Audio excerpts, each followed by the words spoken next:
¿Cómo están? Muy buenas tardes, bienvenidos, bienvenidas a nuestra primera charla, un ciclo de charlas que hemos organizado dentro de la Universidad Adolfo Ibáñez para reflexionar y para pensar en torno a una temática pareciera ser bastante atingente, ¿cierto?, para los últimos tiempos, relacionada con el manejo de crisis. Bienvenidos a esta charla que hemos llamado La tormenta perfecta, ¿sí? El estallido más pandemia, y que tiene por objetivo en el fondo realizar una suerte de una conversación que nos permita realizar algunos balances, ¿cierto?, acerca de la gestión de las comunicaciones en tiempos de crisis, en estos tiempos que a todas luces son inéditos, son tiempos que ninguno de nosotros ni nosotras habíamos visto con anterioridad.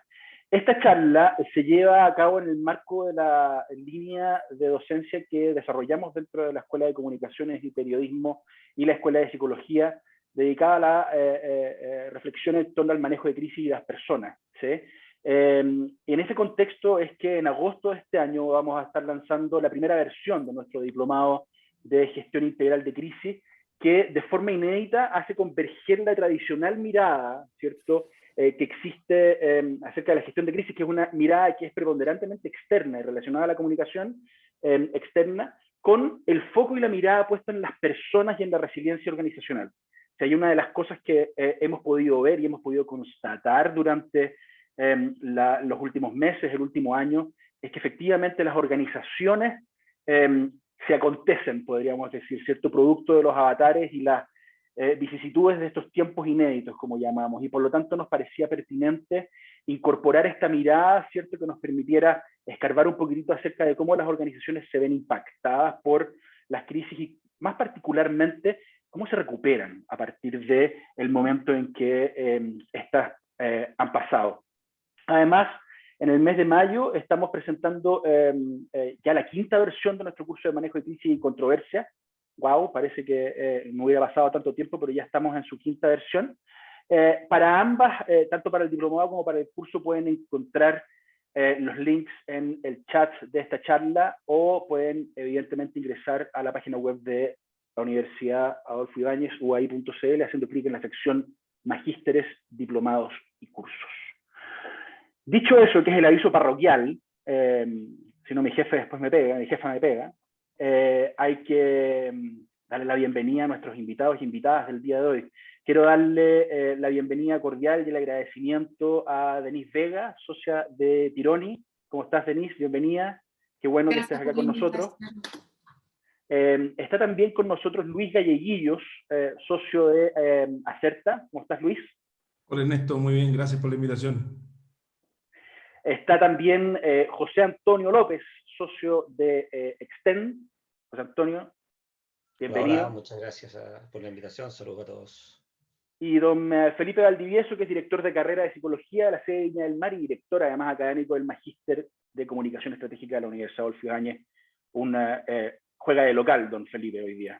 ¿Cómo estás, Felipe? Muy bien, muchas gracias. Hola.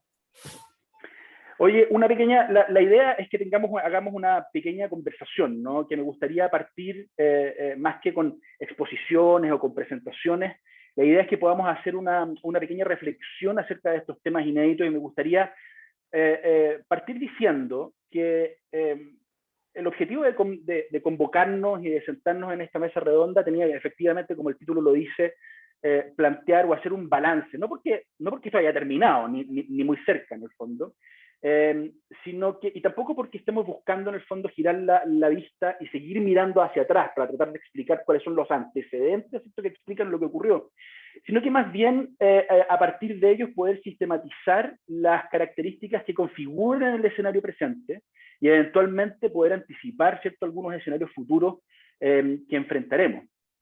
Todos sabemos, y no vamos a caer en el fondo en el cliché que el Chile cambió, que el nuevo Chile, el Chile despierto. Creo que no vale la pena en el fondo seguir insistiendo, ¿cierto?, en esa conceptología. Voy a quedarme sí con una cita que rescato de un autor que es bastante reconocido en el mundo del análisis y la investigación asociada a riesgo. Se llama Ulrich Beck, que en su libro Una introducción crítica a la sociedad del riesgo dice que en realidad lo que cambia es la relación existente entre las estructuras sociales, ¿sí? Lo que cambia en el fondo son, y lo que observamos son cambios cualitativos en la naturaleza del riesgo y patrones cambiantes en la experiencia cultural. Entonces, dentro de ese contexto, lo que vale la pena hacer, y probablemente con lo que quiero desafiar a nuestros queridos invitados, vale la pena preguntarse en el fondo qué es lo que cambió. ¿Sí? ¿Qué es lo que cambió? ¿Qué es lo que ha cambiado durante este año? Pero ayer en nuestra reunión de preparación, el profesor Valdivieso también decía, pero es interesante también fijarse en lo que no ha cambiado, ¿sí? O en lo que eventualmente puede cambiar en un futuro próximo, ¿cierto? Tal vez en un mediano plazo. ¿Y qué es lo que definitivamente no va a cambiar? ¿Sí? En realidad, probablemente una de las grandes preguntas que nos hacemos tiene que ver con cómo las organizaciones, cómo los expertos, los consultores, los que trabajan en agencias como nuestros invitados, ¿cierto? Están desarrollando nuevas capacidades o identificando nuevas necesidades, nuevos métodos, nuevas capacidades para prospectar el futuro, para anticiparnos, ¿cierto?, a los escenarios que se avecinan, y eventualmente identificando herramientas, metodologías, nuevos formatos para observar, que tienen que incorporar las organizaciones y las agencias, los expertos en comunicaciones, para comprender de manera adecuada este entorno que está permanentemente cambiando. Entonces, vale la pena ir preguntarnos, ¿no? O nos pasa la ola encima y después aplicamos en el fondo las mismas fórmulas, o en realidad nos transformamos, las organizaciones, los que trabajamos en el fondo en este ámbito, en agentes activos de ese proceso de cambio. ¿Sí? Podemos pedirle además a las organizaciones que lo hagan. Son preguntas que están dando vuelta y preguntas en torno a las cuales hemos reflexionado durante estos últimos meses, que me gustaría que sirvieran como punta de lanza para esta conversación, ¿cierto?, a las que hemos querido invitarles. Así que, habiendo dicho eso, me gustaría abrir el micrófono e iniciar esta conversación. Tal vez, no sé, ¿alguien quiere ofrecerse para empezar o simplemente utilizo el poder del rayo láser? Si queréis parto yo, esto no hay problemas. Juegue, profesor. Yo creo que hay, en tu instrucción hay varios elementos, ¿no es cierto? ¿Qué cambió, qué no cambió, qué está cambiando? De partida yo creo que esto está en movimiento, está en transición. Así que es difícil hacer juicios un poco, digamos, categóricos de que ya se acabó, que está empezando. Yo sí me atrevo a decir que lo que estábamos viviendo hoy día es que se está configurando un nuevo orden. Podemos discutir cuál es ese orden, cómo va a ser, hacia dónde va a ir, pero eso ya es un poco más especulativo. Obviamente hay ciertas herramientas que no le permiten decir, oye, ciertas temáticas, ciertos insights, que una nomenclatura que usamos en el mundo de las comunicaciones, se están estableciendo. Pero acá hay un nuevo orden, y cuando uno se encamina hacia un nuevo orden, evidentemente hay un conflicto, hay un choque entre los que no quieren que cambie, entre los que sí quieren que cambie, entre los que tienen dudas de si este resultado final va a ser el esperado o no, y por lo tanto eso se traduce en que hay falta de certeza. Y a nadie, o a casi nadie, ¿no?, para ser tan categórico, le gusta la falta de certeza. A las empresas les gusta la certeza. ¿Cuántas décadas escuchamos del 90 en adelante que las reglas del juego tenían que ser claras para poder invertir? Bueno, hoy día yo creo que todo eso está cambiando, y no creo que esté cambiando de manera antojadiza, ni en la trinchera, como algunos nos han querido hacer ver. Oye, no, preocúpate con la convencional porque van a cambiar el derecho a la propiedad. Yo creo que no ese es el cambio que estamos viendo. Yo creo que estamos en lo que en ciencia política se denomina un clivaje, ¿no es cierto?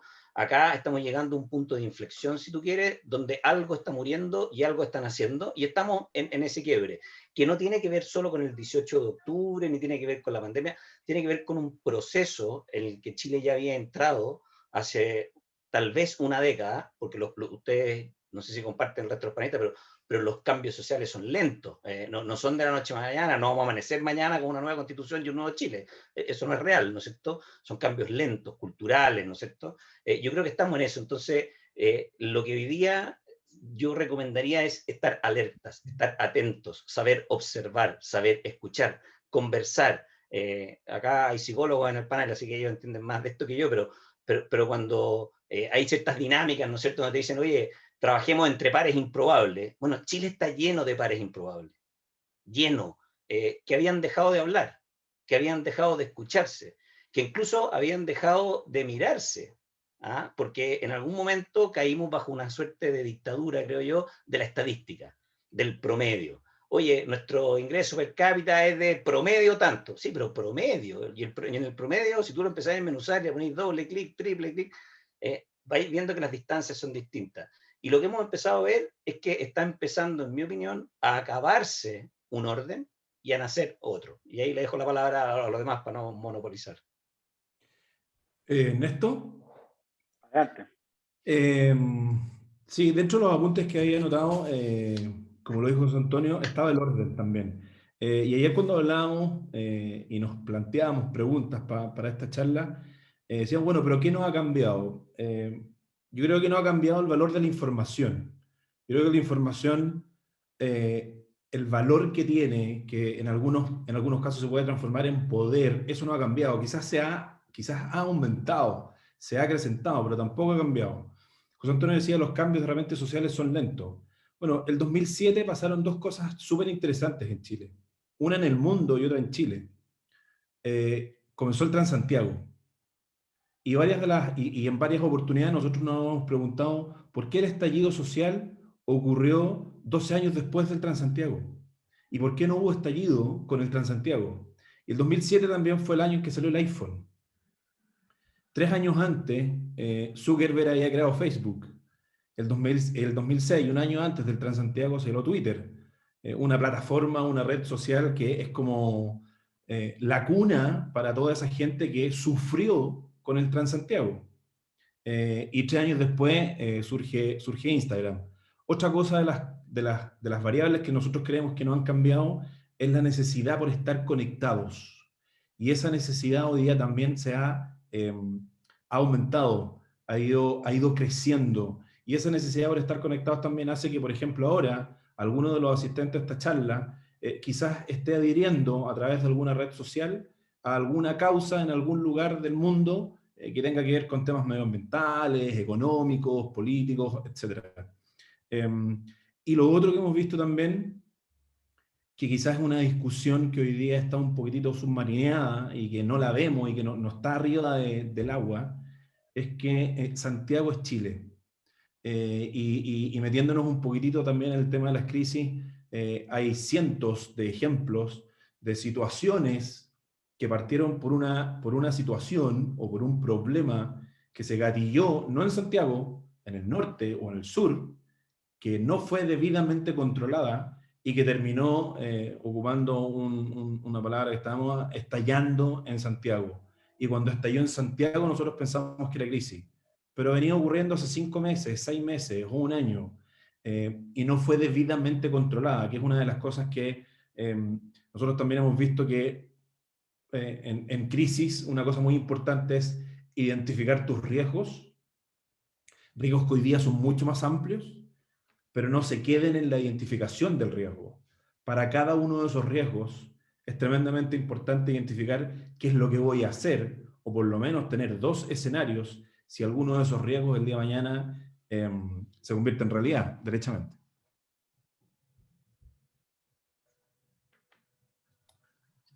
Ya,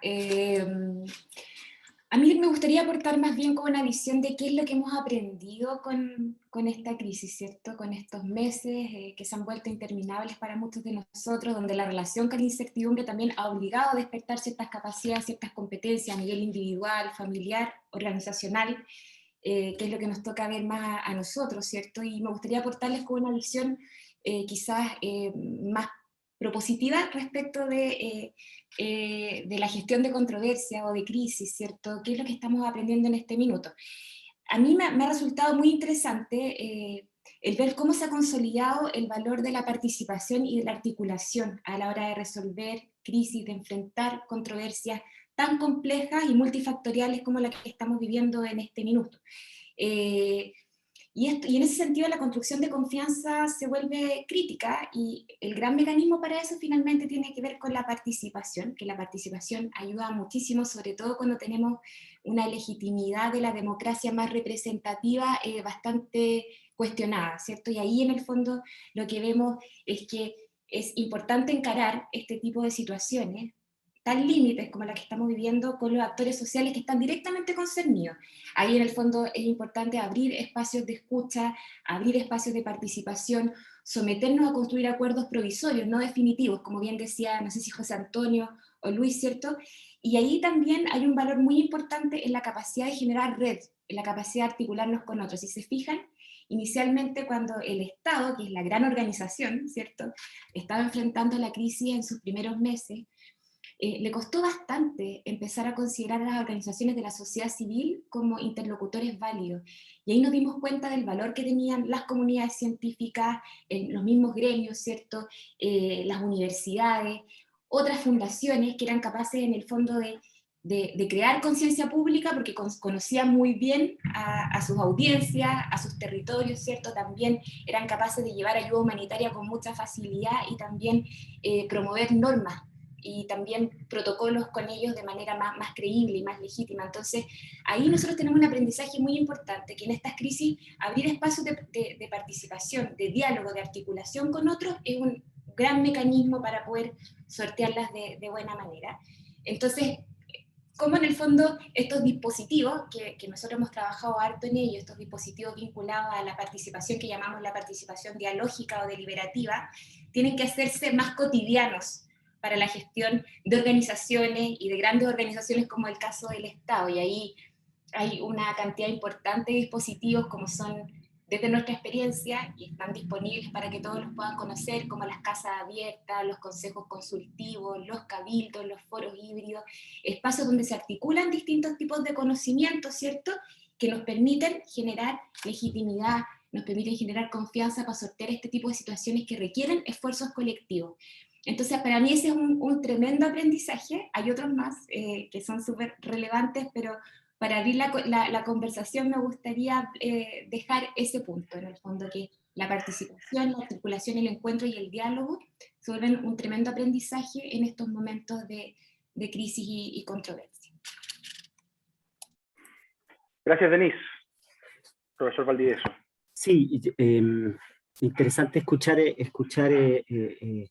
las miradas. Yo quisiera primero como tratar de irme hacia lo que es la crisis, un poco como siguiendo el título de este encuentro y mirar un poco este balance. Porque creo que ahora estamos en un momento que uno podría caracterizar como que son las personas. Yo creo el centro de la preocupación crítica. Hace poco, ¿no es cierto? Bueno, nos encanta a los que trabajamos en comunicación estos los nuevos conceptos, ¿no es cierto? Y hay uno que es interesante, que es este concepto de sindemia, que habla de esta pandemia como una enfermedad que integra o que es una forma sinérgica con otras variables culturales, socioeconómicas. Esta semana apareció un estudio muy interesante de la distribución, desgraciadamente, socioeconómica de las defunciones ligadas a la pandemia, pero también en nuestra cotidianidad, más allá de lo que es la enfermedad en sí misma. Yo tengo la impresión de que nosotros pasamos dentro de esta crisis a una segunda etapa en términos de las personas. Hace un año nosotros estábamos con la novedad, con la excitación, con la adaptación, con el susto, con el miedo, y digámoslo que organizacionalmente podíamos tener recursos en esta situación crítica a la épica, a decir, oye, estamos con un tema nuevo. Y lo que creo que hoy día caracteriza más este momento crítico es el tedio, es la banalidad, es la desmotivación, o como salió en el New York Times esta semana, la languidez, que no es depresión, pero que de alguna manera es un estado en que estamos un poquito con poca energía, y creo que hay un desafío muy interesante, por eso digo, en términos de la crisis y desde la organización, en lo que es la motivación, en un contexto además donde la atención, la concentración se ve muy fragmentada, y eso dificulta mucho el trabajo. Entonces, creo que desde ese punto de vista, creo que hay un gran desafío en la motivación organizacional, y que eso también afecta a la gestión o al enfrentamiento de crisis, y quizás más que incertidumbre, ahora estamos en el desconcierto, en el no saber muy bien qué hacer y un poco confundido. Pero yendo a la comunicación de crisis, dejando de lado este entorno que yo creo, o esta pandemia, o esta crisis que ha evolucionado de esa manera, yo creo que hay un montón de cambios que reconozco son muy dispersos, son ideas muy dispersas, pero la primera es que las crisis nuestras de cada día han perdido relevancia. O sea, yo reflexionaba que un montón de clientes de estas prestigiosas consultoras y de grandes crisis hace 2 años, hoy día no durarían ni 20 segundos en el diario, digamos, y no y pasarían, digamos, la escala de lo que es crítico cambió. Y yo creo que eso para la práctica de nosotros tiene una relevancia importante. Enseguida, yo creo que estoy convencido que el abordaje hoy día tiene que ser integral. No hay dirigente o dirigenta de una organización que no haya entendido que en esta crisis que primero había que mirar para adentro, que preguntar a las personas cómo estaban, que preocuparse de eso y que otra cosa es la reputación, la imagen, etc. Y por lo tanto que hay que comer y mascar chicle, caminar y mascar chicle, y hay que preocuparse de la reputación y el clima laboral al mismo tiempo, de la organización y de las personas y de la prensa, y eso le da un carácter que yo creo que ha cambiado. Yo también creo que para nuestra práctica, para esta práctica, cambió mucho todo lo que tiene que ver con anticipar, que es un poquito nuestro mantra en comunicaciones, leer el entorno, leer las tendencias, qué va a pasar. Hoy día, ¿cómo diablos se hace eso? Cuando el escenario es tan voluble. Y eso obliga, y uno lo observa, al menos de espectador, en las comunicaciones, una cierta eficiencia en la flexibilidad, en los mensajes, en los contenidos. El no armar campañas, yo la otra vez me reía, estas planificaciones al 2025 de una estrategia de comunicación, hoy día yo lo veo realmente como irrisorio. Si no armamos una campaña o un plan de medios que considere evaluarlo cada 2 semanas, yo creo que no estamos haciendo bien las cosas. De cierta manera. Y esa volatilidad creo que es un fenómeno que puede haber estado antes, pero se exacerbó definitivamente. Hay restricciones presupuestarias, como ustedes muy bien lo saben, y por lo tanto más creatividad como respuesta. Creo que el silencio y el foco están pagando hoy día más que la estridencia, y que lo grandioso y lo voluminoso. Y aquí un poco tomando en contrapunto lo que decía Denise, yo tengo ciertas dudas respecto, y lo mencionaba Luis, lo mencionaba José Antonio, y quizás como para debatir, pero tengo ciertas dudas de la participación en contextos de crisis, respecto a su eficiencia o su eficacia en la toma de decisiones, en cierta manera. Sí estoy de acuerdo en el sentido al cual ustedes señalaban el tema, que es de avanzar hacia una mayor cooperación. Pero no necesariamente, y aquí hay un tema como casi metodológico, bueno, disculpen, digamos, los temas que a cada uno le interesan, pero efectivamente, un proceso deliberativo, participativo, muy extendido en el tiempo, como suelen serlos. Yo sé que hay nuevas metodologías y rebátanmelo, pero en general toma tiempo la participación. Y en situaciones como las que estamos viviendo, no sé si el tiempo es algo que nos sobre. Simplemente por tirar ideas muy dispersas respecto a algunas de las cositas que yo creo que han cambiado en esta crisis en términos del trabajo de comunicación. Puedo responder a algo que nos ha dejado justamente la pandemia en el aprendizaje con la participación. Como tú bien dices, la participación es un espacio de encuentro y uno podría limitarla o extenderla en función de la problemática que esté enfrentando. Pero la construcción de confianza y legitimidad sigue siendo un desafío importante, sobre todo en estos tiempos. Y a nosotros lo que nos ha pasado mucho es que a pesar, ¿cierto?, de ciertas brechas y ciertos sesgos, la tecnología ha permitido que la participación se vuelva algo mucho más cotidiana, mucho más liviano, en el fondo. No tenemos que ir a los territorios directamente, muchas veces el encuentro se puede generar incluso con frecuencias mucho más altas, por lo tanto, y además podemos analizar a veces volúmenes de datos que le dan más soporte y más confianza a las decisiones que se tomen en base a eso. Entonces, lo que nos ha pasado mucho, justamente, es que este espacio de desborde, de controversia, es un espacio de experimentación muy grande.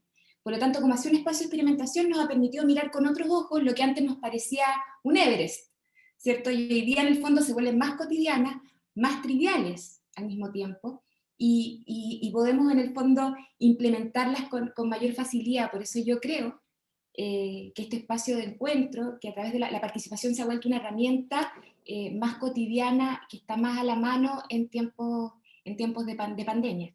Entonces yo no desisto de ella, y al contrario, hemos visto que en el fondo lo que permite la participación justamente es el encuentro de saberes, porque sabemos muy bien que lo técnico no es suficiente, como tú dijiste, que ya no nos basta el conocimiento de los expertos, sino que necesitamos conocer, por ejemplo, las condicionantes sociales de vida de los que están involucrados, como en ese estudio que tú mencionaste, y la participación, el diálogo y el encuentro para eso son, yo creo, esenciales, y no tenerle miedo a la participación y verla como algo que puede ser sumamente engorroso y difícil de implementar, porque justamente las herramientas tecnológicas nos están dando la posibilidad de que sea más fácil, que sea más simple.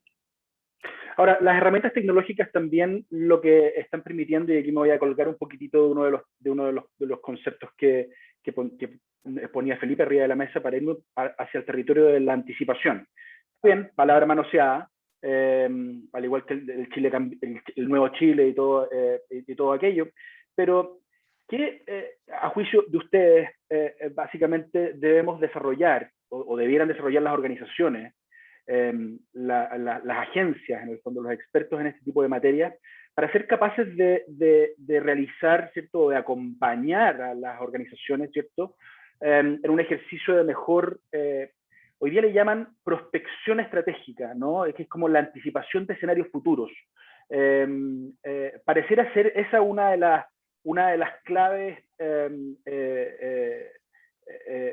la reflexión que las distintas organizaciones están haciendo, para que eso simplemente deje de estar en el territorio de y perdónenme el chilenismo en el fondo, de una tufada, en el fondo, y sea resultado de un proceso sistemático de análisis, en el fondo, de distintas dimensiones, variables, información, ¿cierto?, que permitan efectivamente construir o anticipar ciertos escenarios sobre la base de los cuales podáis trabajar. ¿Se ha hecho esa reflexión o todavía hay mucha pega pendiente? Yo sé que la tecnología ayuda, pero la tecnología te entrega datos, probablemente. Creo que hay un desafío en el mastique del dato para la construcción de esos escenarios. Néstor, dos cosas que tienen que ver con lo que tú acabas de señalar y con lo que estábamos conversando en la primera parte. Yo creo que, claro, si uno mirara, tenemos hartos desafíos por delante y me gustaría hablar de organizaciones y entender y meter en organizaciones a las empresas, al Estado, a las juntas de vecinos, a los clubes deportivos, a todos, a las universidades, a los centros académicos, etc. Por un lado está la infoxicación. Eso no es un término que yo haya inventado, sino que es, en el fondo, la gran cantidad de información a las que todos los que estamos conectados acá y millones de personas también nos pasa cada rato. Y el desafío ahí es de qué manera yo me diferencio del resto, de qué manera yo genero un contenido que sea relevante y que, entre otras cosas, me permita prevenir o anticiparme a. Y segundo desafío, esto es como que si nos subiéramos un auto que no tiene marcha atrás, que yo veo la palanca de cambio y no tiene retroceso. Aquí no hay una marcha atrás. En crisis, uno habla que hay dos tipos de organizaciones, las que pasaron por una crisis y las que van a pasar por una crisis. Y eso lo hemos comprobado y lo hemos reconfirmado con la experiencia. Yo creo que acá nosotros efectivamente aplicamos una serie de metodologías para poder hacerle seguimiento a, por ejemplo, grupos de personas determinadas, ¿cierto? Y que obviamente en el tiempo, y eso también se ve influido por fenómenos sociales que van ocurriendo que quizás no tienen que ver con el cliente X, hacen que estos grupos vayan cambiando, que vayan modificando sus pensamientos, sus conductas, sus actitudes. Pero junto con efectivamente desarrollar metodologías, mapas de stakeholders, mapas de riesgo, mapas de calor, etcétera, etcétera, yo creo que de repente no nos tenemos que olvidar de conceptos tan sencillos y tan básicos como el saber escuchar, donde quizás no hay una metodología, pero es ir y escuchar a la gente. Y ahí hay un tremendo desafío. Salir de lo que estamos hoy día, yo creo que es pega de todos. No es solo del sector privado, no es solo del Estado, no es solamente de las organizaciones sociales. Y ahí algo tremendamente importante es que no solamente ejercitemos el oído para escuchar a las personas, entendamos a las personas y vinculémonos con las personas. Ojo, con las personas, no con el consumidor, no con el grupo opositor, con las personas en su dimensión. No sé si ustedes se acuerdan, el año pasado, septiembre, octubre, por ahí, una empresa vinculada a la industria pesquera anunció que el 20% de su propiedad la ponía a disposición del sindicato. Eso el año, para no irme tan lejos, el año 2019, el año 2018, no hubiéramos agarrado la cabeza a todos, pero ¿qué están haciendo? Ahí hay un hito que tiene que ver con este orden que hablaba José Antonio de que está cambiando. Hoy día Chile cambia, el mundo cambia, yo no hablo en pasado, Chile cambia. Y claro, en este nuevo orden uno puede anticiparse y decir qué cosas podrían ir modificándose, y con margen de error. Démonos espacio para tener ese margen de error. Y lo otro importante es pasar del relato y del argumento y del discurso y del mensaje a la acción. Cuando hablamos de que hoy día es tremendamente importante que las organizaciones tengan un propósito, y que el propósito tiene que ver con cuidar mi negocio o cuidar mi operación, pero hacerlo en sintonía con el bienestar de mi entorno, pero que eso no se quede en un sitio web, que eso no se quede en un documento de trabajo interno. Declarémoslo y hagámoslo, escuchando a las personas, conectándonos con las personas y entendiendo también sus requerimientos.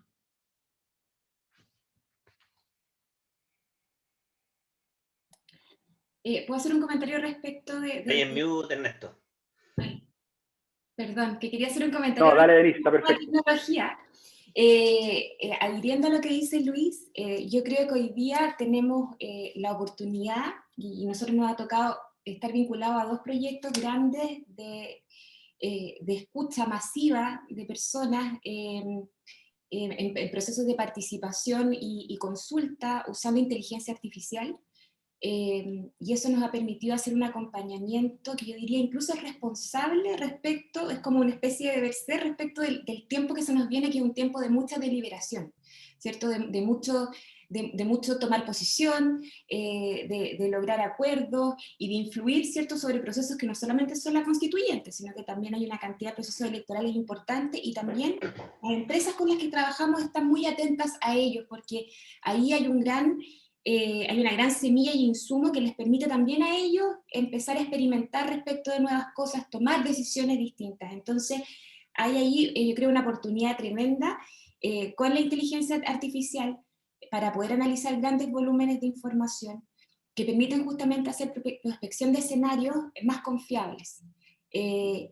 Por supuesto, eso tiene que estar acompañado de capacidades de interpretación, análisis y escucha, que hoy día en el fondo son habilidades que antes las empresas las contrataban afuera, ¿cierto? O las organizaciones las contrataban afuera. Hoy día en el fondo deberían estar suficientemente internalizadas en las compañías o en distintos tipos de organización, porque son un elemento muy necesario, incluso también aquellas personas que son capaces de articular distintos tipos de saberes. Entonces, yo por un lado me quedo con las competencias individuales, ¿cierto?, de analistas, de profesionales, consultores, de colaboradores de empresas que están en este mundo más de frontera, ¿cierto?, entre las empresas y el entorno, y al mismo tiempo el uso de la tecnología, de la inteligencia artificial, abre oportunidades tremendas para poder entender lo que está sucediendo allá afuera, y yo creo que es el gran salto que nos tenemos que pegar hoy día justamente para poder prospectar escenarios futuros. Es interesante eso del uso de la tecnología para hacer esa prospección en la construcción de esos escenarios, José Antonio, porque una de las cosas que probablemente uno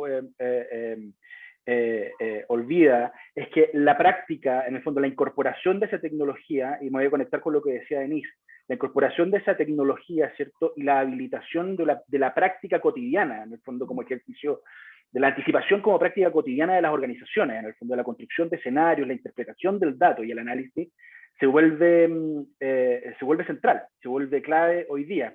Pero lo que quería también, en honor al tiempo, era que conversáramos un poquito, porque hemos hablado mucho acerca de, este lunes vamos a tener otra charla donde Brett Bruen habla acerca de esto, lo que hemos estado hablando es la construcción de infraestructura, ¿sí? Es decir, de cierta tecnologías, prácticas, ritos, ¿cierto?, que nos permiten estar mejor preparados para el momento en que una crisis o un issue en el fondo reviente. Pero al mismo tiempo, junto con tener infraestructura, uno también, y Bruen dice, necesitamos tener contramedidas, es decir, de alguna manera u otra debemos ser capaces de mejorar nuestras capacidades de reacción al momento en que, porque estamos partiendo todos de la base, de que la crisis, y aquí voy a volver al cliché, la crisis como nueva normalidad.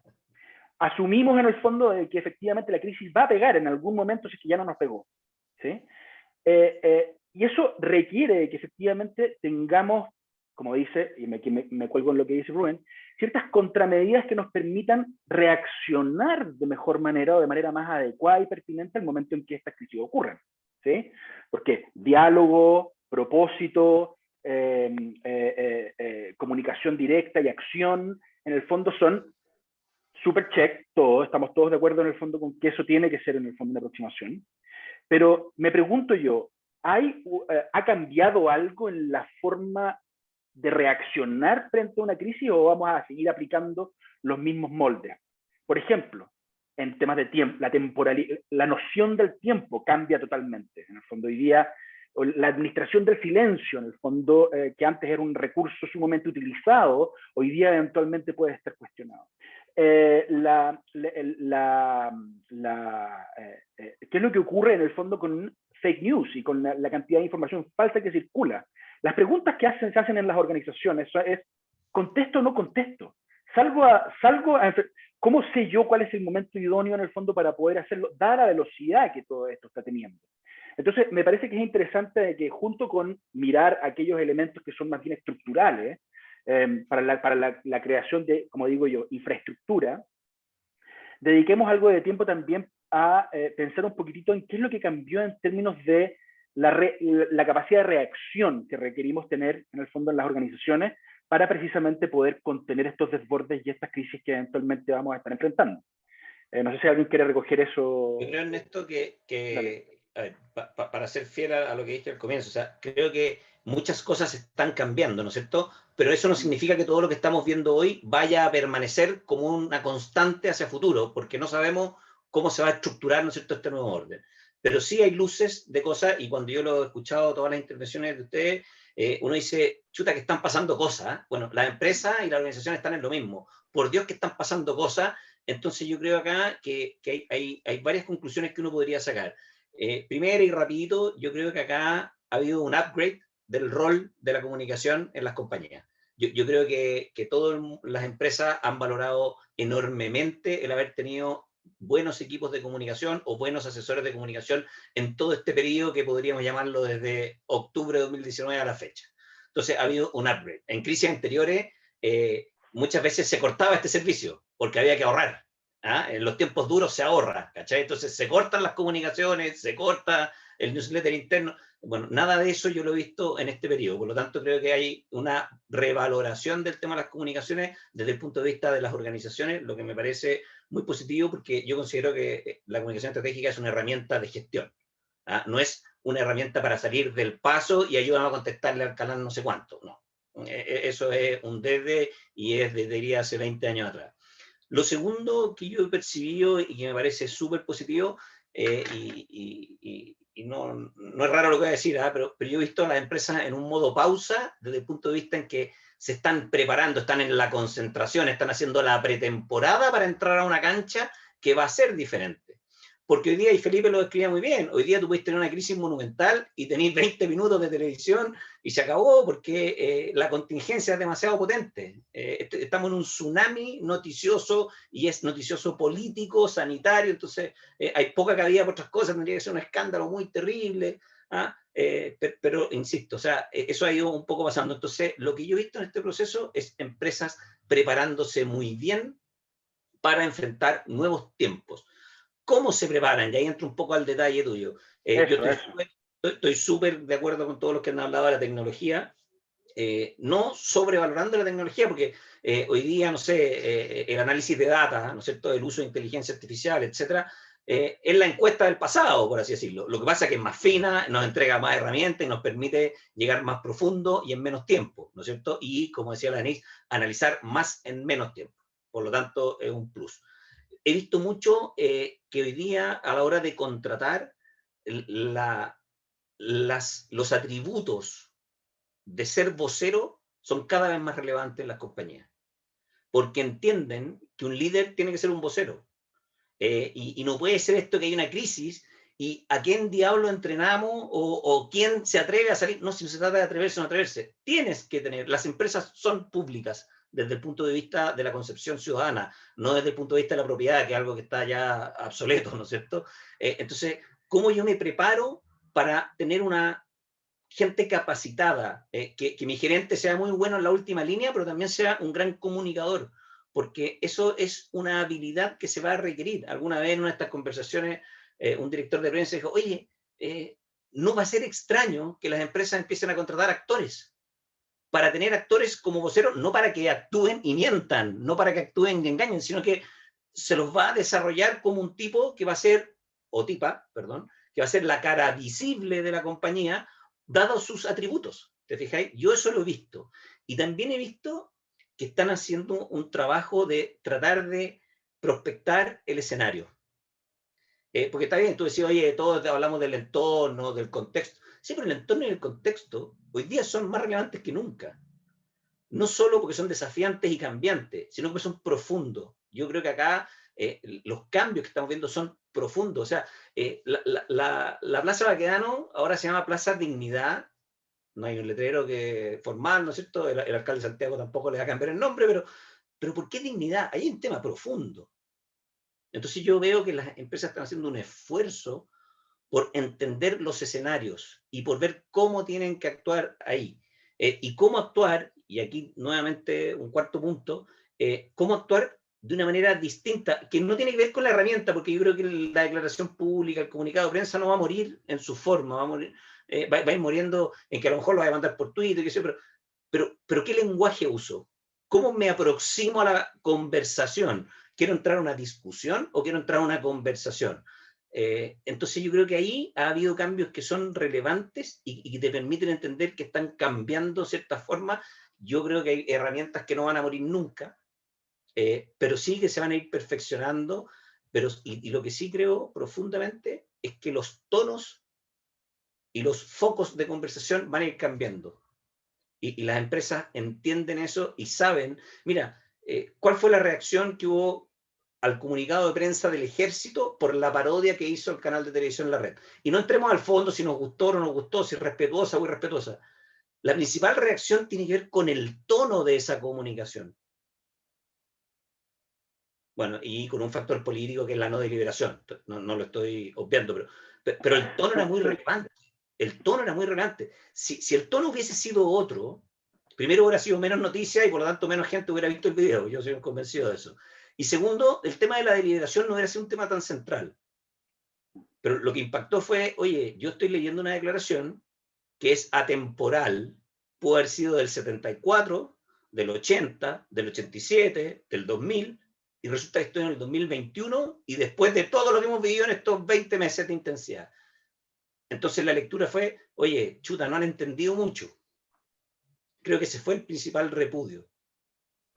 Oye, qué buen punto que así, José Antonio, acerca del tono, porque creo que efectivamente, si es que hay algo que cambió a partir del estallido social, Felipe, es precisamente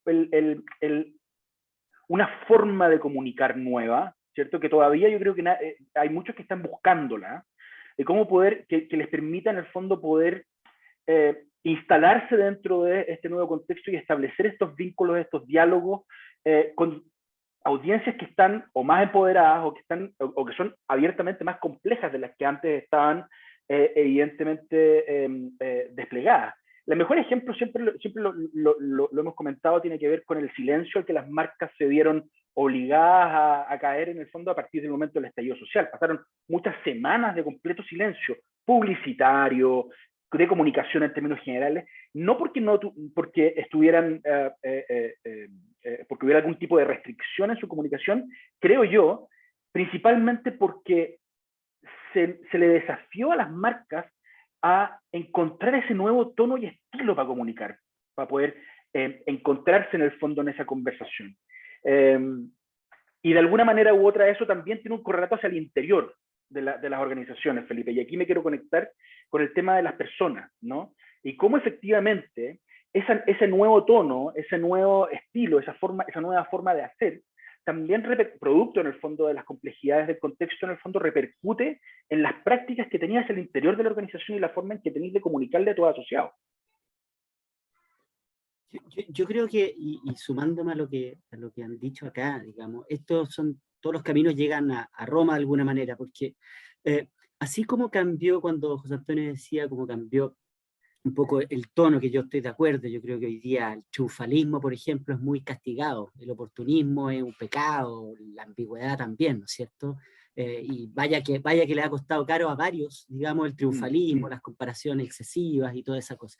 Pero así como cambió esto que decía José Antonio, de que ahora se integra un equipo, y lo mismo que la Denise decía, de necesitamos capacidades analíticas adentro, digamos, de la organización, porque son parte de la gestión diaria, no de la excepcionalidad crítica o de la controversia.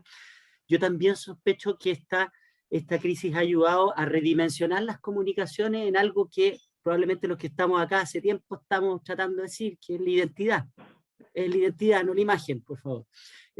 Y creo que ese movimiento conduce precisamente a una mayor atención a los aspectos organizacionales, a las personas, digamos. Y desde el propósito, como decía Luis, y varias cosas que estamos hablando acá. Pero efectivamente creo que el silencio obliga a mirarse para adentro, el no ser... yo hoy día pensaba, y alguien se lo mencioné, yo imagino que ahora la figura del spin doctor que le llamamos para arreglarnos una crisis, maquillarnos, es como de los años 50, digamos, una cosa para películas del Hollywood antiguo, digamos. O sea, básicamente las organizaciones están entendiendo la importancia de esa identidad, y que esa identidad, ahí no hay maquillaje, ahí las cosas se llaman relaciones laborales en gran parte, se llama clima, se llama... Incluso yo diría que no es tanto el foco en la cultura como alguna vez tuvimos, como una cosa que también es un poco la comunicación de las relaciones laborales, sino que las relaciones laborales. Y cuando Luis o la Denise hablaban de cooperación, de participación, partamos por casa. Y ahí hay un desafío súper importante. Y además lo sabemos porque las fugas de información, las crisis internas se convierten en crisis externas, etc. En ese sentido creo que los caminos conducen a Roma, tanto desde lo comunicacional como de la pelea que desde los recursos humanos se ha dado, y desde la gestión de personas, etcétera, de alcanzar formas de organización más sanas. Y si a eso le sumamos un contexto, yo creo que el gran terror, la gran amenaza que tenemos por delante como sociedad, la mayor, y perdonen que en esto sea exagerado, es la salud mental. Es la que nos va a marcar el tipo de sociedad que vamos a tener en los próximos 5 o 10 años. Son nuestros hijos que están en pantalla 7 horas al día y que van a ir creciendo en ese contexto. Son las deliberaciones, incluso son las posibilidades tecnológicas que tenemos de participar, etcétera, etcétera. Entonces, por lo tanto, yo creo que efectivamente, por ser majadero con el tema, pero siento que el respeto, la reciprocidad, son, digamos, principios que debieran estar al centro de la eficiencia organizacional hoy día, de cómo nos tratamos y cómo nos queremos y cómo nos escuchamos, como decía Luis. Déjame colgarme aquí, voy a aprovecharme de un par de preguntas que hay en el chat de nuestra audiencia, para precisamente poder hacer un doble clic en lo que tú estabas diciendo, Felipe. Lo puede recoger Felipe, lo puede recoger cualquiera de nuestros panelistas. Javier nos dice que, si los dirigentes en sus propias organizaciones tienen problemas de legitimidad desde las bases, ¿cómo establecemos en el fondo la participación de la comunidad considerando a sus líderes bajo el actual contexto de desconfianza? ¿Sí? Probablemente uno de los grandes desafíos, en el fondo, que enfrentan las organizaciones de todo tipo, como decía Luis en el fondo hace un rato, ¿no? Aquí estamos hablando de organizaciones, da lo mismo la organización, si es una empresa privada o si es un organismo del Estado. Lo que tenemos es una crisis transversal de confianza, y le estamos pidiendo a estas mismas organizaciones, ¿cierto?, que sean capaces de liderar y de llevar adelante, en el fondo, procesos de construcción de vínculos, de relaciones, de capital social, cuando son ellas mismas las que están, ¿cierto?, hoy día padeciendo probablemente uno de sus peores momentos en la historia. ¿Cómo se lleva adelante un proceso como el que estamos describiendo en este contexto actual? Yo puedo comentar cortito. Dale. A ver, yo creo que se están redefiniendo, y me gusta mucho lo que comenta Felipe, también lo que dijo José Antonio respecto del tono, Felipe respecto también de lo que está pasando al interior de las organizaciones. Y yo creo que hay dos aspectos que se están redefiniendo hoy día y que están vinculados justamente con la proyección de la identidad. Uno tiene que ver con la reputación, de las compañías, y hoy día vemos en el fondo que hay una reflexión más profunda, porque estas compañías, estas organizaciones van a ser evaluadas, y están siendo evaluadas por cómo han gestionado la crisis. Cómo trataron a sus clientes, a sus trabajadores, a sus proveedores, cuánta riqueza compartieron, cuánta riqueza acumularon. Esos van a ser elementos de juicio muy importantes, y las organizaciones hoy día se están preguntando respecto de eso. Las organizaciones también son masas críticas y reflexivas, no pensemos también que son solamente productoras de bienes y servicios. Y por otro lado, que yo creo que también hay otra expresión de la identidad de las organizaciones, que es el liderazgo, que es una vieja conversación de la psicología organizacional, pero que yo creo que hoy día en el fondo está súper arriba de la mesa, y lo vivimos en estos últimos días a nivel país, ¿cierto? Donde la crisis del liderazgo nos está llevando a una situación bien al límite. Entonces lo que vemos ahí en el fondo es que se están redefiniendo los atributos de un buen líder, de alguien que sea capaz de conducir, de un dirigente que sea capaz de conducir una crisis de estas características. Entonces, y ahí, para no extenderme en lo que podrían ser las características de un buen líder, es cosa de mirar, ¿cierto?, a nivel del mundo, cómo lo han hecho las mujeres que han estado a cargo de estados, la primera ministra de Noruega, Jacinda Ardern, la Kamala Harris, hoy día que está liderando el plan de rescate americano con foco en perspectiva de género con las mujeres, con una capacidad de escuchar, de comprender, de articular distintos mundos, ¿cierto?, de entregar esperanza más que optimismo, de no ser triunfalista. Hay una serie de elementos hoy día que yo creo que están concentrándose en una discusión bien compleja respecto del liderazgo y cómo eso se ha reconfigurado a partir de la pandemia. Y ahí aprovecho de pasar mi mensaje feminista respecto de que efectivamente hay hoy día un capital importante en las mujeres para poder ser capaces de comprender y liderar mucho mejor estas situaciones de crisis como la que estamos viviendo. Eso quería comentar. Denise, me voy a colgar de una pregunta de Paula Spencer, a propósito de lo que tú estás diciendo, en el fondo, porque ella pregunta, ¿y cómo se desarrollan en el fondo, cómo se garantiza estos espacios de participación, de diálogo, de encuentro, por ejemplo, para asegurar y garantizar mayor participación de distintos sectores en una crisis sanitaria sin posibilidad de contacto presencial? Se complica la cosa, y dice, hoy día nos encontramos por medios digitales, pero solo los que tenemos acceso. Hay una suerte de sesgo, ¿no?, entre quienes pueden efectivamente tener ese acceso y conectividad, recursos y habilidades tecnológicas, dice Paula Spencer. Quienes no lo poseen, ¿cómo participan? Es una pregunta al puerto de una catedral. Lo que pasa es que yo siempre he encontrado que la participación análoga y la participación digital tienen sesgos. O sea, las personas que han participado en Chile de procesos políticos son generalmente hombres educados, que les gusta la participación, que tienen tiempo para participar. Así es que no es que lo digital, la verdad, ahí estén las barreras también están en la otra participación. Entonces lo que tenemos que hacer es ponernos creativos, la verdad, pues ponernos creativos hoy día, articularnos con organizaciones de base, permitir que la participación llegue a todo y que se rompan esos sesgos de participación tradicionales, y al mismo tiempo, en el fondo, con la tecnología, aumentar las probabilidades de que aquellos que tienen menos probabilidades de participar, sí lo hagan. Entonces ahí yo siento, hay mucha gente hoy día está haciendo cosas muy interesantes en Chile, obligados a propósito del proceso constituyente, la mayoría de ellos, y que están ahí poniendo toda la cabeza para poder generar soluciones de participación que rompan con los sesgos que hemos siempre tenido. No son los sesgos solamente de la brecha digital, son de todo tipo. Oye, y regular cosas que a lo mejor son comidas como a la antigua, está bien, hoy día todos andamos con un celular en el bolsillo, pero al hablar por teléfono, que es una práctica que se perdió porque uno agarra el celular como para organizarse, no para hablar. Hoy día los equipos territoriales, como están imposibilitados de ir al territorio, y como no todos tienen redes de conexión, etcétera, el teléfono ha ayudado mucho a la conversa, y las conversaciones que tenemos nosotros en la oficina con estos equipos nos dicen, oye, es impresionante la resignificación de la conversación telefónica. Ha sido muy relevante, porque la señora, me da lata decir la señora Juanita porque es muy Ricardo Lagos, pero bueno, tiene ganas de conversar y de contarte, y entonces de repente te veis que lleváis, igual como antes, te lo hacíais en torno a un pan, en torno a un asado, en torno a lo que sea, hoy día lo estás haciendo a través del teléfono, de la conversación, de escuchar.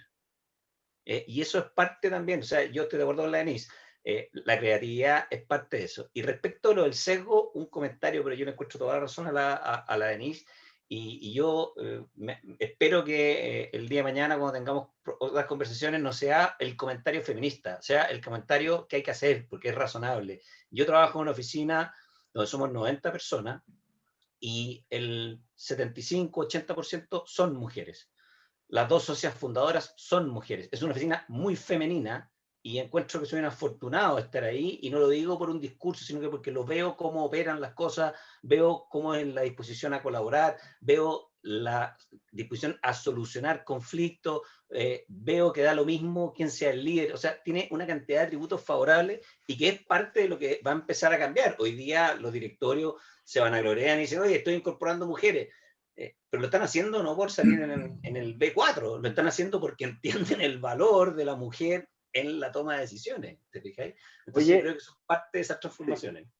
Perdonen que los interrumpa, pero simplemente para aprovechar de matar algunas preguntas que están acá, que me parece que están buenas, y entendiendo de que además hay algunos de nuestros panelistas que tienen que partir corriendo. Pero hay de todo un poquito, pero quería hacerles esta pregunta porque hay un tema que no hemos tocado y que evidentemente ha circulado en la conversación pública, que tiene que ver con la comunicación y el riesgo, o la comunicación de riesgos, ¿sí?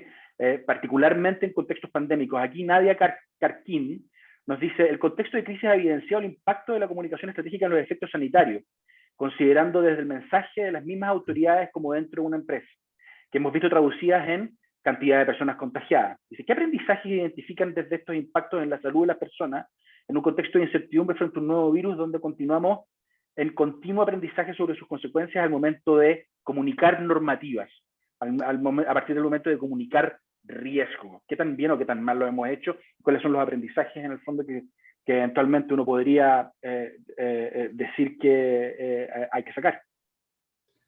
Yo creo que en esa línea, para abrir las respuestas a esta pregunta, yo creo que es tremendamente importante el poder construir credibilidad y certezas.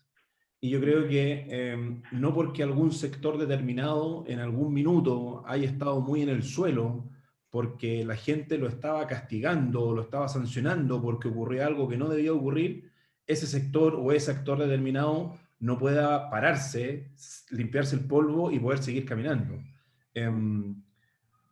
Hemos visto, quizás no en la cantidad que uno quisiera, pero hemos visto en medios de comunicación cuando una empresa comete un error, cuán valorado es que el vocero o la vocera o institucionalmente hay una pedida de perdón.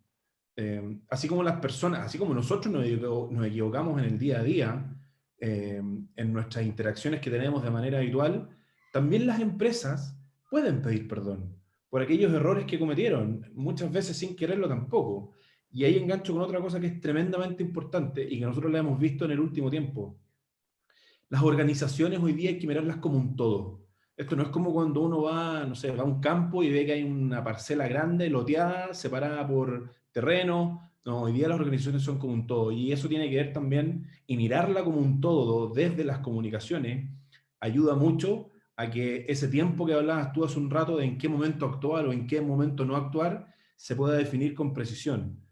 Nosotros en los comités de crisis en los que participamos de distintas organizaciones, el tema comunicacional ya no es tema, digamos, es un check, y muchas veces nos metemos en procesos operativos que poco y nada tienen de comunicación, pero efectivamente donde vemos un riesgo. Y engancho con lo primero, yo creo que en la medida en que las organizaciones, incluyendo las empresas, incluyendo el sector privado, que en algún minuto estuvo bastante en el suelo cuando uno miraba las encuestas, en la medida que esos actores puedan construir credibilidad y dar certezas, porque lo pueden hacer, aunque se vea difícil hoy día, vamos a ir poder construyendo este nuevo orden y este nuevo escenario. Y a mí me gustaría agregar una cosa para responder también la pregunta que leíste, Ernesto, que yo creo que dentro del mundo de las empresas, porque creo que la pregunta es un poquito enfocada hacia allá, si no, por lo menos la entendí así que la voy a responder desde ahí. Yo creo que en el comienzo de la pandemia, donde estábamos todos aprendiendo, ¿no es cierto? Creo que más que cómo comunicar, yo creo que ahí yo separaría así radicalmente entre 2 tipos de organizaciones: las que pusieron a las personas en el centro y las que no las pusieron en el centro. Yo creo que eso se vio inmediatamente y generó una reacción muy distintas en unas y otras. Las que pusieron de verdad a las personas en el centro y redujeron su producción y de verdad se preocuparon del distanciamiento social, de ir a dejarlas y a buscarlas a las casas, bla, bla, bla, bla, yo creo que esas empresas van a salir muy fortalecidas porque no solo lo hicieron bien, sino que valoraron o pusieron en valor su principal activo, que son las personas. Yo creo que eso fue grave y crítico, por lo menos eso es lo que empujamos también nosotros fuertemente como asesor. Oye, para ir avanzando en las preguntas, aquí me estoy saltando algunas, evidentemente no podemos contestarlas todas, yo creo que hay algunas que ya se van contestando en la medida que vamos conversando, ¿no? Pero por ejemplo, Jimena Gataz hace una pregunta que me parece interesante, que tiene que ver con, dice, en tiempos de vulnerabilidad, ¿cómo entienden la gestión de emociones como parte de la gestión, me imagino, de la gestión de crisis?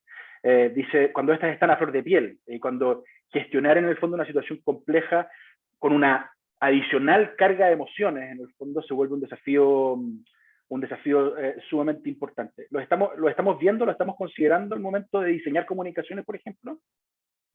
¿O todavía...? Esa es una de las preguntas. No, absolutamente. Yo pensé que Felipe iba a tomar esta pregunta. Sí, estábamos esperando. Bueno, ya, yo también soy Yo creo que psicóloga. Denise. Claro que, No soy, Felipe sí se le secó el corazón, ya no tiene muchas emociones. Yo solamente quería decir un par de cosas que respecto del tema de la gestión de las emociones, yo lo quería vincular en el fondo con la comunicación de riesgo, y lo que uno ha visto en el fondo en los países que han sido más exitosos es que los líderes han logrado en el fondo transmitir también la perplejidad, la duda y también las incertezas para poder construir autoridad.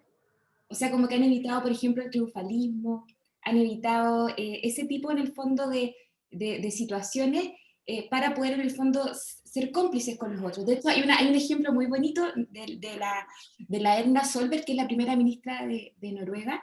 Ella hizo una especie de cadena nacional dirigida a niños, dirigida a los niños, para transmitirles y contarles a ellos en el fondo lo que estaba sucediendo con la pandemia, entender en el fondo que esto era un esfuerzo entre todos, qué pasaba con el encierro, con una serie de elementos y también con el malestar que íbamos a experimentar durante las cuarentenas.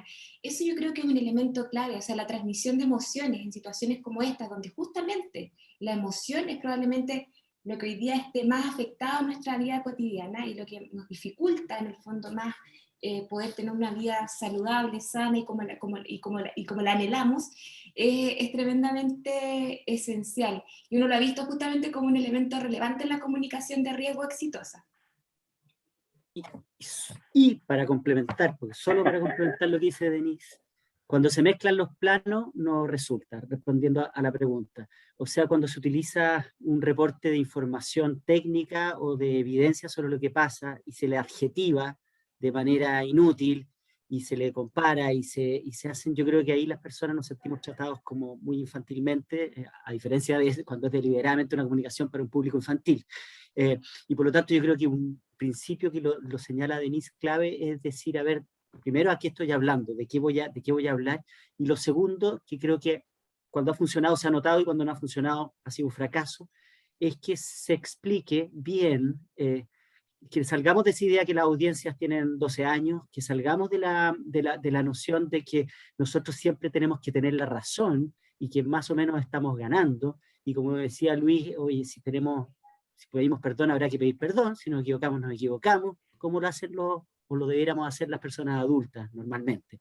Entonces yo creo que ahí hay una cosa de modulación de emociones de quien está encargado de transmitir algún mensaje que es en sí mismo el principal vehículo, como lo dice Denise, como para poder efectivamente sintonizar emocionalmente y desde ahí poder hablar de una comunicación de riesgo más o menos exitosa en el plano al menos de lo emocional. Insisto, separando tanto adjetivo de la cifra, que es una mezcla que encuentro que es fatal en términos comunicacionales. Oye, la Magdalena Radrigán pregunta si es que las organizaciones han incorporado estos elementos básicos de comunicación de riesgo como mecanismos para anticiparse, o creen que, o no todavía, o estamos en ese aprendizaje. Yo siento que sí, obviamente uno podría hacer una categorización, ¿no es cierto? Porque empresas más grandes, que tienen más presupuesto, que lo tienen internalizado desde antes, creo yo, aunque siempre lo han ido, insisto en el punto que toqué antes, o sea, creo que lo han ido revalorizando en positivo y por lo tanto le han ido dando más importancia. Pero creo que la inmensa mayoría de las empresas entiende que eso es parte de su deber, digamos. O sea, sería muy curioso que un gerente general no tuviera eso mapeado o por lo menos no estuviera dentro de sus pendientes, digamos. Creo que hay espacio para avanzar, perdón, breve, muy breve. Yo creo sí, que no, dale. en lo que dice José Antonio, yo estoy de acuerdo con eso, pero donde sí hay espacio para avanzar es, no, insisto, lo que dije hace un rato atrás, no nos quedemos solamente en la identificación de los riesgos. Esa es la primera parte del trabajo. Lo segundo es, ¿qué voy a hacer si es que uno de estos riesgos efectivamente se convierte en realidad? Y por eso es tremendamente importante mirar a la organización como un todo y no como parcelas separadas que actúan de manera distinta. Y voy a aprovechar ese comentario que haces tú, Luis, para tirar la última pregunta que nos hace Catherine Gutiérrez y que sale a partir de de una de las reflexiones que creo que hacía Felipe también, que pone el tema de la salud mental y el bienestar de los colaboradores como un tema central, ¿cierto?, de la gestión de las organizaciones para momentos de crisis o momentos con entornos tan polarizados, en el fondo, como los que estamos viviendo ahora.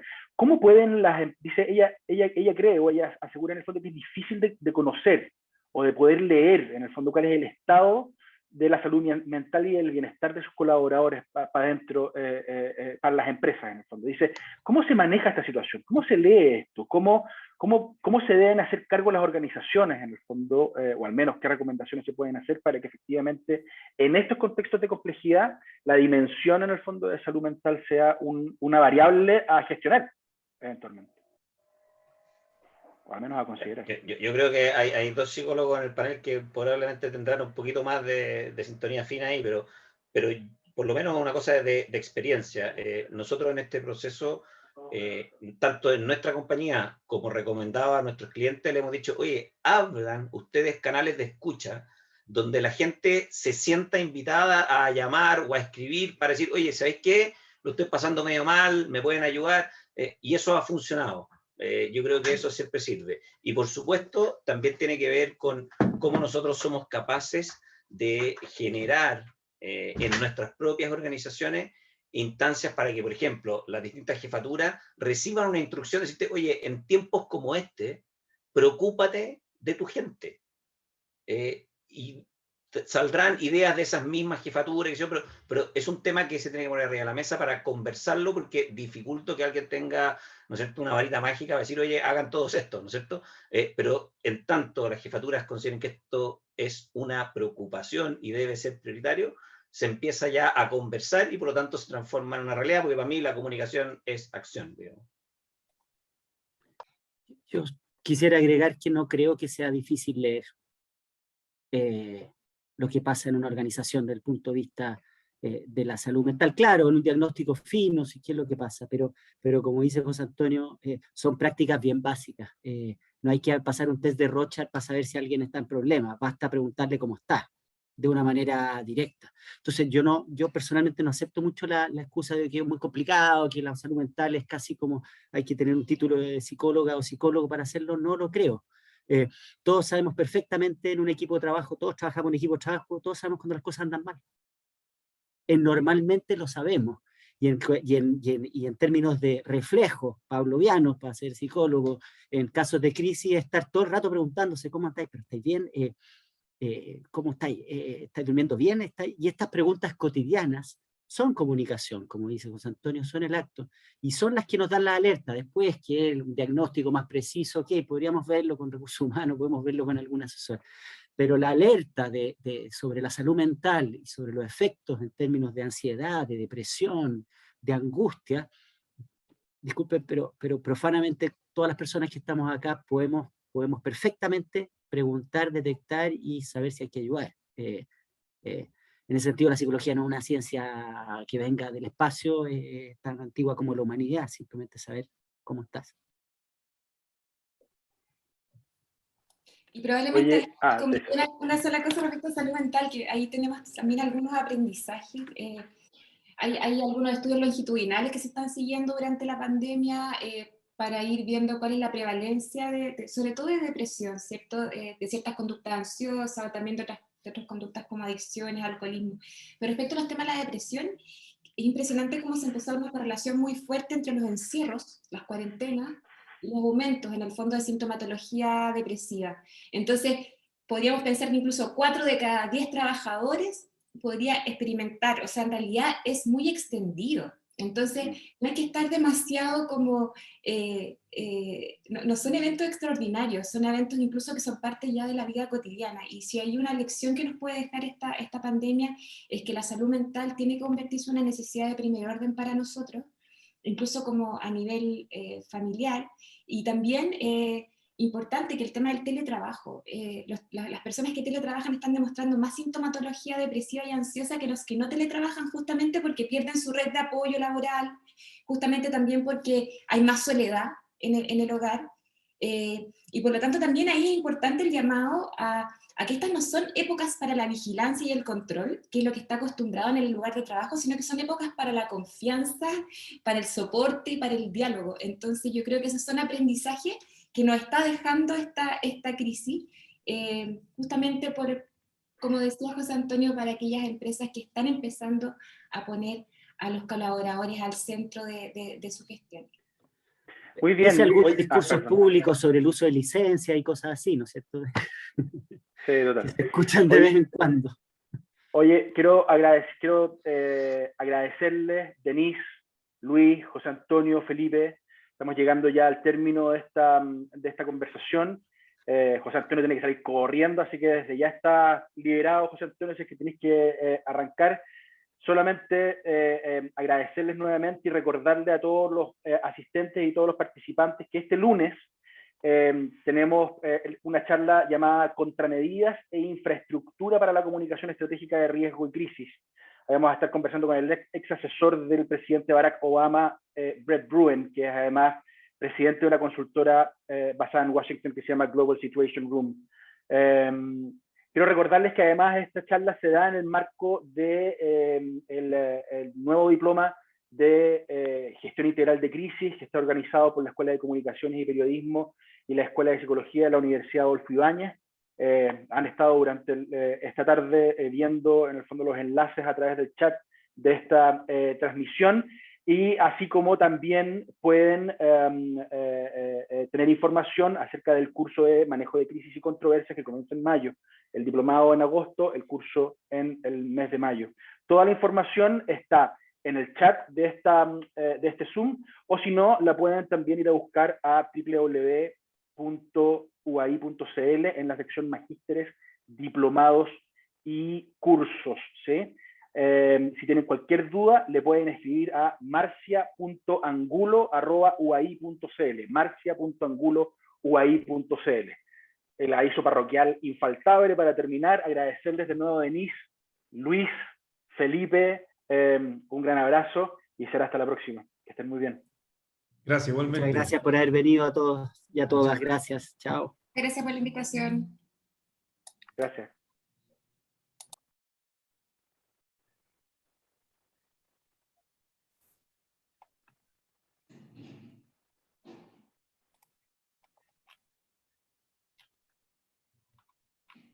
Ahí se corta.